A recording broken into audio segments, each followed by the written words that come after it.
في إذاعة في المغرب اسمها شوف تي في شاب يعني يظل يترجى في رجاء يعمل معي مقابلة. أوكي قلت لا، سجلت المقابلة. قال لي أنت محترم وأنت مش عارف شو. بعد ما سجل المقابلة وذاعني حاطط هاي النصاب طلع كمان في تعليق مرة ثانية. أنا بحب بعدين شوف أنا بحب يعني أبلغ الشرطة والحكومة، أورجيك وين النصب والاحتيال. حتى جايبين مرأة مغطية وجهها وقاعدة تحكي علي، بتقول أنا بنت أخوي طلعت مع هذا الفلسطيني وإحنا من الهرويين ومش عارف شو، وقاعدة مغطية وجهها. لا، روحي جيبي بنت أخوك وبيني وجهها، خليها توجهني وجه لوجه وتقول شو صار معها. أصلا بحب أبلغ الحكومة إنك مكلم هذول البنات اللي شفتوهم معي، ما عدا الثنتين اللي قاعدات في المطعم اللي ببوس من هان ومن هان، هذول هم المحترمات. باقي البنات اللي بتقولوا عنهم صغيرات، هذول أكبر قحبات موجودات في المغرب. هذول الصغار أبوتهم هم وأمهاتهم وأخوتهم اللي بودوهم ينتاجوا في الشوارع، قاعدات ببغين المصريين ببغين السعوديين. يعني أنا تقريبا مشيت مع 20 بنت، من هذول ال20 بنت اخترت بنت واحدة راح أجيبها على أمريكا وأعمل لها الأوراق. هي اللي طلعت محترمة نظيفة ومحترمة وما بتطلعش مع الزلام، تشتغل، بتفضل تشتغل ب50 درهم ولا 100 درهم في اليوم، يعني زي 9 دولارات 9 أورو، ولا تروح تطلع مع الزلام لأن عارفة هذا الإشي كله أمراض وأوساخ. فهدول البنات اللي بتقول عنهم صغار، هدول عندهم 25 قوادة، بتخلص منك بتروح مع واحد ثاني. أنا قلت لهم حبيبات اسمعوا، أنا بدي أتجوز، بدي تحكي لي الصراحة، لأن أنا ما إلي على الماضي تبعك، إلي على الحاضر. بديش تقولي لي أكم واحد طلع معك، لأني أنا بعرف إذا أنت واحد ناكش في طيزك بتمص الزبر، كل هذا بعرفها في الآخر. بدك تحكي لي المضبوط، أنا ما إلي على الماضي تبعك، احكي لي عن شو صار معك. قالت لي أنا كل هذول اللي بتشوفون صغار أقل شيء مبغيات 500 واحد طلعت معه. بتقول لي طلعت مع كثير ولكن ما بقدرش أعد. طب وين ببغوكي؟ في طيزة، في إشي مفتوحة، كس مخمج، الكس التبون تبعهن مخمج التهابات. هذول ولا واحدة فيهن رضيت أبغيها ولا أطلع معها، لأني أنا جيت بموضوع الزواج. أنا لما جيت بال2001 على المغرب شفت 50 بنت شلحت، من ال50 بنت اخترت بنت واحدة وتزوجتها، قعدت معي 9 سنين، جبتها على أمريكا، خلفت منها بنتين. قلت لها قبل ما اتجوزك لازم أشوفك، لازم تروحي معي على الدار وأشوف تبونك كسك، أتأكد إنك نظيفة، طيزك تبونك كل شيء فيك نظيف. صديقتها قالت لها يلا نروح معه، لأنه باين عليه هذا بن حلال وباغي المعقول بده زواج. راحت فحصتها، قلت اليوم راح يجي معك على الدار انت بخطبك. فعلا رحت راسا. هذول كلهم البنات اللي بتشوفهم بتسالها كم عمرك؟ تبقى معها واحده كبيره تقول لك عمري 19، عمري 20، عمري 22. بيكذبوا. ابوتهم امهاتهم بيقولوا لهم لما بيسالوك الشباب كم عمرك؟ قولي لهم 25، قولوا لهم 19، قولي 18، ما تقوليش انك صغيره. هايكم انت بتقولوا صغار. انا كنت اسال تنتين يبقوا مع بعض، كم عمرك؟ كل لك 19، كم عمرك؟ 20. وكلهم عن طريق قوادات بظلين يمشين مع هذا مع هذا. فهمت؟ كلهم امراض. انا بقول للشرطه تعتقل ابهاتهم واخوتهم والامهات. شايفين هذه الختياره اللي مغطيه وجهها بتقول لك هذه بنت اخوي؟ هذه هيتا القواده الكبيره لازم تعتقلوها، هيتا واللي عامله معها المقابله، هذه اللي عامله معها المقابله في شو تي في، هذول لازم تعتقلوهم. هذول قاعدين يحكوا علي في كم. طب روحي شوفي بنت اخوك، بنت اخوك مليون واحد سعودي طالعه معه، لا مخليات، لا مصري، لا تركي، لا سعودي، لا اماراتي، لا مغربي، لا شماكري، كل شيء مبغيين. وجاي بدها تتزوجني؟ انا ما بتزوجك. هذول زعلانات ليش انا ما اتزوجهمش؟ انا بختار واحده، اخترت واحده راح اعملها معامله واجيبها على امريكا، والباقي كلهم زباله. الباقي كلهم هذول اللي انتم شايفينه. هذيك البنت الوحيده اللي ما تصورت، ما قبلت تتصور، قالت ما بدي أتصور معك. هيتا اللي أنا بدي أتزوجها. وبالرغم سبحان الله، الله بده يكشف حقيقة هالبنات، وأنا بطالب السلطة المغربية تحبسهم، تحبس الأم والأب مش البنات، لأن البنات هم الأب والأم. مين بوديك بتقول لك أنا أبوي مريض، أنا أمي مريضة، معناش نجيب العلاج، الحكومة ما بتساعدناش فلوس، إحنا فقراء في الشغل، منين بدنا نجيب؟ مجبورين إننا نخرج مع الشباب عشان نعيش أبوي وأمي.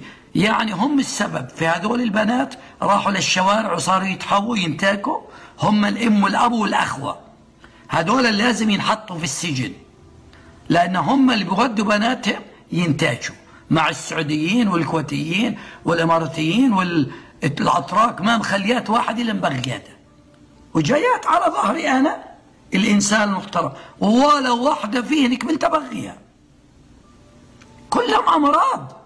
بقول لك علي الطلاق لو حطيت زبري في كس واحدة إلا رأسا أروح على المستشفى ولا تصيبني السيدة.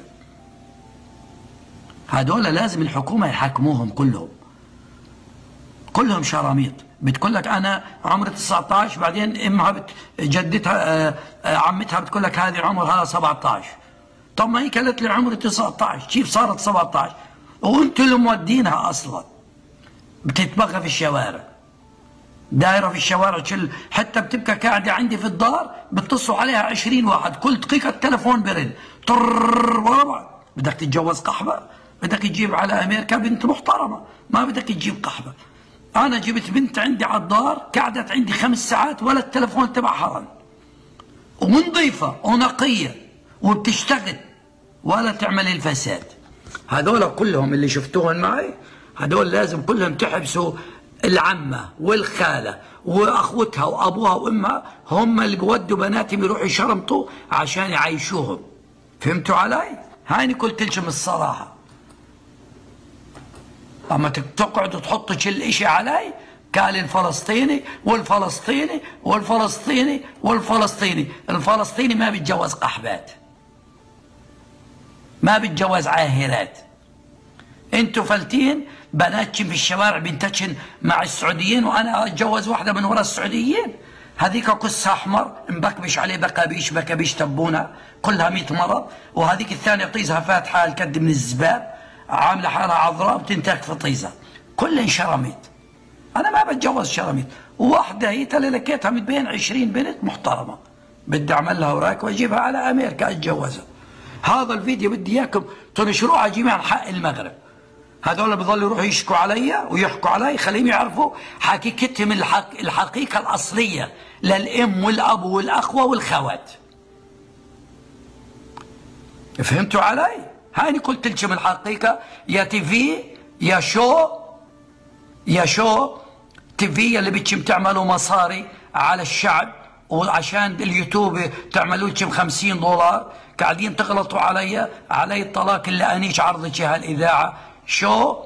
شوف تي في، شوف كس امك اللي معفن، شوف اكساس البنات التبون ديال الذريات المعفون من كثر ما بحوهن الخليجيين والسعوديين. روحوا على السعوديين اللي حووها، جايين علي انا حاويها 100 واحد بدها تيجي تدب حالها علي انا. حبيبي انا مشان هيك كنت اجيبهم 2 مع بعض على اساس يعرفوا ان انا ما عملت معهم اشي، وانا اللي بقولها هذا الحقيقة. أنا ما ناقصني بنات في أمريكا، إذا بدي شراميط ما أمريكا مليانة شراميط. أنا رايح أصلا أتجوز واحدة محترمة، بدي شراميط.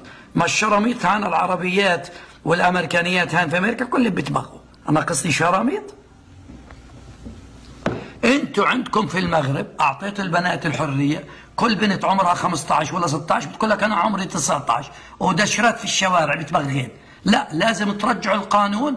اي بنت بتعمل فساد تحطوها بالسجن، تحطوها هيتا وامها وابوها واخوتها. بيجي بقول لك احنا معناش مصاري، ابوي ما بيشتغلش، ابوي مريض، امي مريضه عندها مرض القلب، منين بدنا نجيب فلوس؟ ابوي وامي قالوا لي روح تبغي في الشوارع جيبي لنا فلوس، روح اتعرفي على زلام. وبيجي في الاخر عمتها بتغطي وجهها عشان ما تبينش حالها هيتا القواده الكبيره. فهمتوا علي؟ هاني قلت لكم حقيقة هذول البنات. الكساس معفونات مخمجات من كثر النياكة. والشم يا عرصات، والشم ربوا بناتشم بدل ما انتوا ولك روح الرزق على الله. مش خايفين تنفضحوا من صوركم على التلفزيون وعلى الفيديوهات، مش خايفين من الله، خايفين من العبد يا عرصات. ما بقول من البنات، بقول من التلفون يتسرق مني، ولكن انتوا بتيجي بتحطوا علي الاشي. انت اللي نشرت، انا ما نشرت. هاي واحدة انسرق التلفون والله سبحانه وتعالى بده يكتشف حقيقتكم. الله نشرتكم عشان يربيكم وربي اهلكم، وتغيروا القانون في المغرب، تعملوا قانون صارم ان اي بنت بتزقطوها مع شاب. المقاهي مليانات، البارات مليانات، الشوارع مليانات بالالافات البنات. الواحد يقدر في اليوم يبغي 500 بنت. شو انتوا عندكم بلد ولا عندكم بلد دعارة؟ عاملينها بلد دعارة ولا بلد إسلامي؟ أنا مش فاهم. فلتين البنات هيك دشرات على حل شعرهم، شو ما فيش عليهم مراقبة؟ أنا لو باكل تراب باكل سرماية ما بخلي حد يعمل الغلط من عائلتي. الرزق على الله، مش الرزق على الشربطة. أصلا هذا كل المصاري اللي بتيجي من الرشوات ومن السركات ومن الحرام والشغلات، هذا كله مرض ووسخ. عمرك شفت شرموطة بانية عمارة؟ عمرك شفت شرموطة ما معهاش 1000 مليون مرض؟ أبوها مريض، أمها مريضة. ليش؟ الله بضربها. الرزق على الله، رزقك تجيك. وكل طير في السماء رزقته على الله. جايين انتوا بتخلوا هذه البنت تيجي ترفع علي قضية. قولي لها يا شرموطة تعطي ناخذك على الدكتور شوف كم مرض معك. 500 مرض معهن الوحدة. التبون تبعهم معفن بهرهر، سيلان وسفلس وكوميديا وقنارية وحبوب على كسن. هذول شراميط، وانتم بتسمعوا كلام الشراميط. انا بروح وبيجي على المغرب من سنة 2001 ومخلف بنتين مغربيات مربيهن احسن ترباء في امريكا، واحسن ترباء مربيات بناتي. باخذهم على الجامعة، بجيبهم مراقبهم. راقبوا بناتكم. فلتين لي بناتك، الاب بكلها لبنتي يلا روحي دوري على شغل يابا. وين يابا رحتي؟ هاني بشتغل يابا. وعارف انا بتتبغى، عارفها بتتبغى. تطلع لك الساعة 9 ترجع لك على الدار الساعة 5، تبقى مبغي 50 واحد في الشوارع. هذا بنيتشا وهذا بنيتشا. والسعوديين يا حبيبي الخليجيين بقول لك بدنا بنات 15 شلم مكعورين. انا اللي بغاج واحد سعودي وجاب لي صاحبه، وصاحبه جاب لي صاحبه، ورد صاحبه اجى من السعوديه يبغينا اخرى يخلص علينا. يا عمي هذول لا مخليات لا مصري لا مخليات تركي. ما سالتهم قلت لهم اسمع حبيبتي انا بستر عليك، اذا تبغيتي من قبل لواحد او اذا انقطبتي انا كل هذا بعرف الشغلات. واذا عندك امراض شيء انا قلت لهم انا بفهم بهذه الشغلات. قولي لي الحقيقه. قالت الحقيقه ان ابوي فقير وامي مريضه ومجبورين نروح للشارع عشان يسوي كرشين، والحكومه ما بترضاش تساعدنا. ابوي بروح على الحكومه بطره لازم يدفع حق الدواء تبعه. ابوي معه سكري، ستي معها ضغط، هذاك معه مش عارف شو، اخوي ما بيشتغلش. بدنا نعيش هالعائله، تعيشون مش شرمطه وجايين تطبوا فيا انا.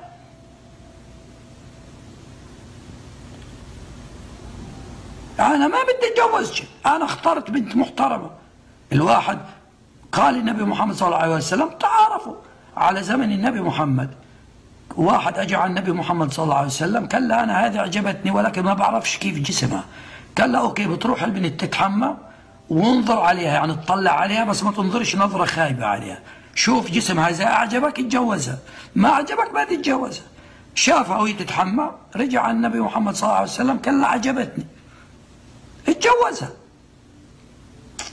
يا اخي بشريات بدك تتجوز وحده بدك تعرف فيهن امراض، في شيء معها سكري، في شيء معها ضغط، في شيء معها مش عارف شو، بدك تعرف في شيء مضروبه، في شيء مضروبه سكينه، في شيء محروقه، لازم تشوفها قبل ما تتجوزها. كلهن شفتهن مدمرات. اللي تبونها قاعد بهري معها حتى مش رايحه للطبيب، كلهن امراض. روحوا خذوهم على المستشفى شوفها كم مرض معهم. ولا رضيت بوس بوس بوس، شايف بوس ما ببوسهمش. لو يدفعوا لي هم فلوس ما ببوسهم. انا انسان معروف هان في امريكا، ما بطلع مع الشراميط، ما كذا. وكل بنت بكيت بدي اطلع معها في امريكا اخذها عند الطبيب افحصها. هذول بتقول لها يلا على الطبيب، بتقول لك لا ما بروح على الطبيب. قلت لها اذا بين معك اي امراض ما بتزوج، تقول لك ما بروح. بجوز شوف تي في جايبينها بس عشان يعملوا قضيه، يعملوا للعالم ان هي في قضيه. بجوز إن تي في شو عمل هذه الخدعة، جاب امرأة وغطى راسها وقال لها قولي إن بنت أخوك طلعت مع الفلسطيني. فأنا ماخذ احتياطاتي سواء حقيقي أو خدعة من شوف تي في. خدعوا العالم، جابوا واحدة عشان يخدعوا الأمن ويخدعوا الحكومة ويخدعوا الملك. أنا بطلب من الملك هذه الإذاعة يسدها ويحاكمهم. كل إشي بيقولوه عني غلط، ما صار.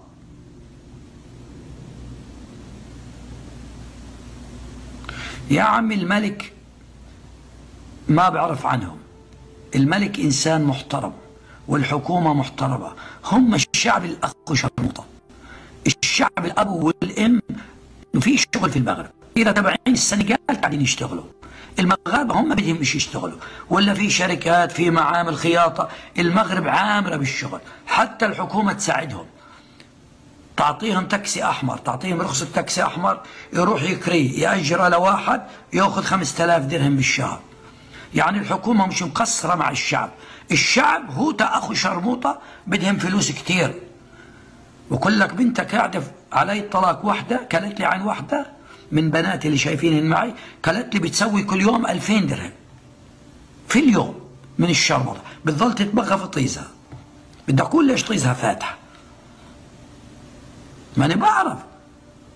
بتقول لك أنا بغاك في طيزة، تقول لك صاحبي، وطلع مبغيها مليون واحد، هيك طيزها فاتحة من النياجة. اللحمة طال على برا، ببغوهن من دون ما يحطوا لهم لا زيوت ولا شيء. بحشي السعودي في طيزها وبكب في طيزها، حتى فيهن أمراض. هذول كانوا ياكلوا الطاقوس اللي علقتوا عليهم محترمات. انا بحكي لك على البنات الصغار اللي بتقولوا عنهم صغار، هذول هم القحبات الكبار اللي مبغيات. كل واحده اقل واحده قالت لي مبغيه 250 واحد من سن 12 سنه وهي تتبغى، ابوها رميها للشارع. هذول لازم الابو والام يتحاكموا. لازم لما يقولوا لهم تجيبوا سيره الفلسطيني حط جريتشم على روسكم قبل ما ايديكم على راسك، حط ايدك على راسك قبل ما تجيب سيره الفلسطيني. الفلسطيني محترم، اتجوز مغربيه وسفرها على امريكا، وجوز ابن اخته واحده مغربيه من روش نوار وسافرت على امريكا. انا انسان محترم. اصلا هذول البنات لو كانوا محترمات علي الطلاق لجوزهن في امريكا لهالشباب. انا عندي ولد كان جوزته واحده منهن، بس كلهن امراض، كلهن شراميط. شو بدك يجوز ابنك واحده شرموطه؟ ولا انت تتجوز بنت شرموطه؟ انت يا الشرطه وانت يا الحاكم تقبل تتجوز بنت عاهره شرموطه؟ ما بتقبل. هذول الشراميط اللي بتظل حامله الشنطه وماشيه في الشوارع كل يوم مع 2000 واحد، هذه اللي لازم يتحكموهم، لازم يوقفوهم على حدهم. حبيبي السعودي في الطيارة بيشلح العباءة هذه البيضة وبلبس بدلة عشان ما يعرفش انه سعودي، ولما بيسافر في المطار يا حبيبي معبين المطار كلهم لابسين جلبابات بيض لأنهم مسافرين عن نسوانهم. الواحد فيهم السعوديين باخذ 50 مرض وهو جاي وهو رايح، وحبيبي بيعدي السعوديات وبيعدي مرته. بظلوا مع الشراميط، كل يوم بيجيبوا 5 شراميط. يروحوا على العمارات، هذول اللي بيكروا السعوديين والغربية والمصريين، روحوا شوفوا قديش بنات بيدخلوا قديش بنات بيطلع، شوفوا قديش بنات بيطلعن في العمارات وقديش بيدخلن. راقبوا السعوديين وشوفوا كم بنت بتطلع عليها من القوادات في اليوم، بيجيبوا لهم اياها اللضاب القوادات. حبيبي كل يوم السعوديين بيطلعوا مع 5 بنات، ما واحد سعودي ساكن في العمارة اللي أنا فيها 5 بنات بيجيب في اليوم في المعاريف. حتى واحد يهودي بيجيب كل يوم 5 بنات. بيجي من إسرائيل بس عشان البنات، عشان البنات والمخدرات. ويقول لك الكوكايين في المغرب أرخص من إسرائيل. واحد يهودي كل شهرين بيجي مرة على المغرب. ويا حبيبي اليوم مع خمس، بيقول اخر يسكن في العمارة كان اللي أنا فيها. نفس الشيء، العمارة كلها شراميط طلعات شراميط نزلات في العمارة. العساس الحارس العمارة كل واحد بعطيه 200 درهم بقول له جيب زي ما بدك. صاحب الدار بقول لك روح جيب بنات بغي زي ما بدك، المهم اعطيني فلوس. اصلا هم ليش جايين من الخليج؟ جايين عشان يبغوا، طالما ما في بغوا ما بيجوا، بضلوا بالسعودية. اصلا كلهم الغربية هذول ال5 ملايين اللي بيجوا في السنة بيجي يبغوا.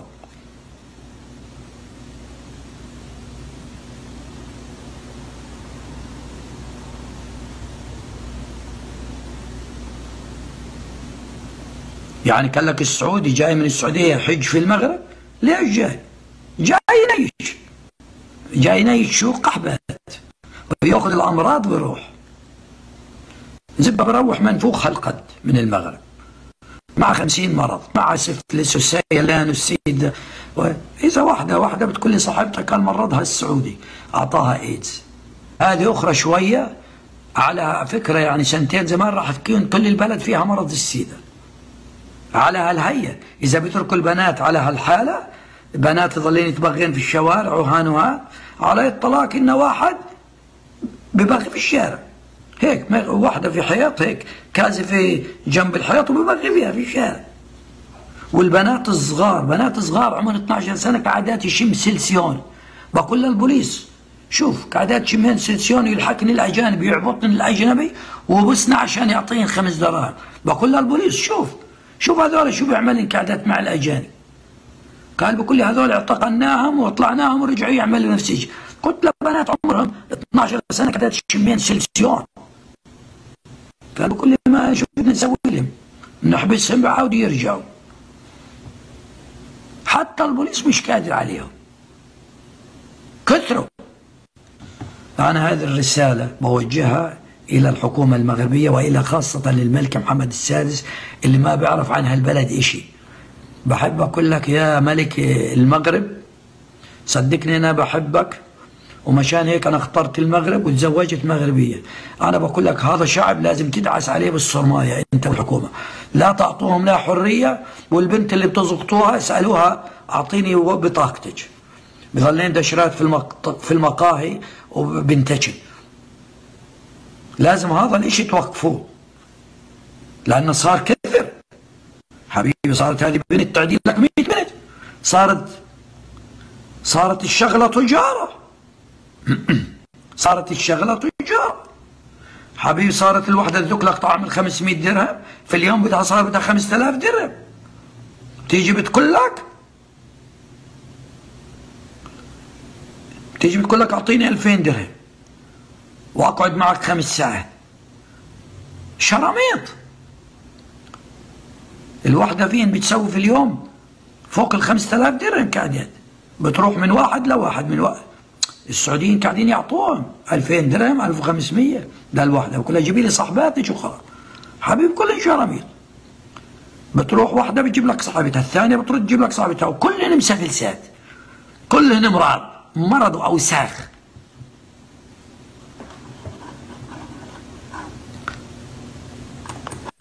حبيبي الملك لا بيعرف عنهم ولا الحكومة تعرف عنهم. اللي بيعرفوا عنهم الشرطة اللي في الشوارع بيشوفوهم متبغين، ما بيحكوش معهم. ولا الحكومة الكبار اللي قاعدين في المكاتب ما بيعرفوا. هايني أنا بلغتكم اليوم، تشوف شو راح تسووا. راح تروحوا تعتقلوهم للشراميط، لأبوهم وأمهم وخواتهم وأخوتهم اللي الوحدة، اللي خوات ثنتين، واحدة بتبقى عمرها 25 ولا 30 سنة، بتروح بيجيب لك أختها. قديش عمر أختك؟ بتقول لك عمرها 19، وبيجي بيقولوا لك هذه عمرها 17. يعني الأخت بتقود على الأخت. هذه شغلتهم الدعارة.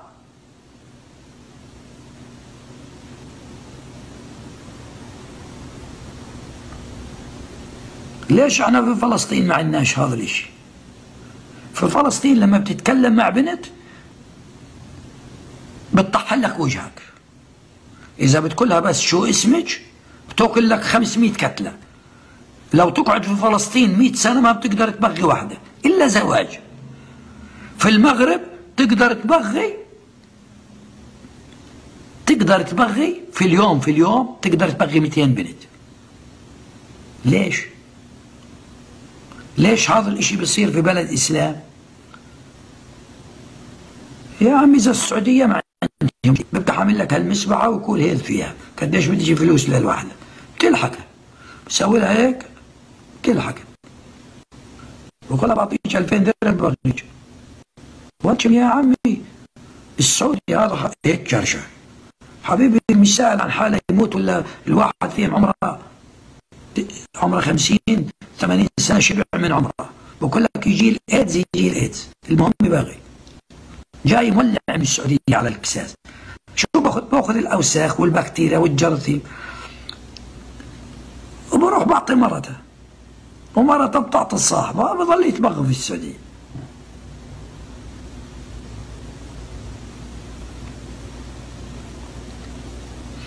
هايني أنا بوجه هذه الرسالة إلى الحكومة المغربية وإلى الملك، إن لازم هذول كلهم البنات يعتقلوهم ويعتقلوا أخوتهم وأبوتهم اللي قاعدين في الدار بدهم يخلوا بناتهم يجيب لهم فلوس، يروحون يتبغين يتحوين ويعطيهم فلوس. هاي كل سخط مال هالحرام اللي بدكم تاكلوا منه، ما هذا سم مرض.